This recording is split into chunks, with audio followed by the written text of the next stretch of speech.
রমজানের একটা পবিত্র সময়ে আমি খুবই লজ্জার সাথে বলতে চাচ্ছি যে আমরা একটা আইয়ামে জাহিলিয়াতের যুগে, আইয়ামে জাহিলিয়াতের অন্ধকারের সময় পার করছি।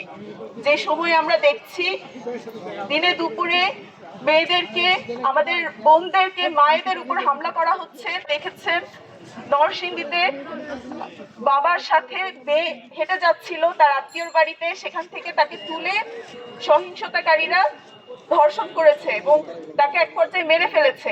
এক ধর্ষণের বিচার চেয়ে অগণিত বার আমরা দাঁড়িয়েছি। আমরা এই বাংলাদেশের মাটিতে এক ধর্ষণের বিচারের জন্য বারবার আমাদের দাঁড়াতে হচ্ছে। এটা আমাদের জন্য লজ্জা ছাড়া আর কিছু নয়। আমরা সব সময় বলে আসছি, এই বাংলাদেশের ধর্ষণ কমানোটা একটা সরকারের জন্য সবচেয়ে বড় চ্যালেঞ্জ। এই ধর্ষণ কমাতে হলে দুইটা পদক্ষেপ নেওয়া প্রয়োজন। প্রথমত, এদেশের মানুষকে নৈতিক শিক্ষায় দীক্ষিত করা প্রয়োজন। দ্বিতীয়ত, বিচারহীনতার যে সংস্কৃতি এবং ধর্ষকের বিচারের যে দৃষ্টান্ত স্থাপন করার যে অনুপস্থিতি, এই দুটি কারণে বাংলাদেশে ধর্ষণ দিনে দিনে বেড়ে যাচ্ছে।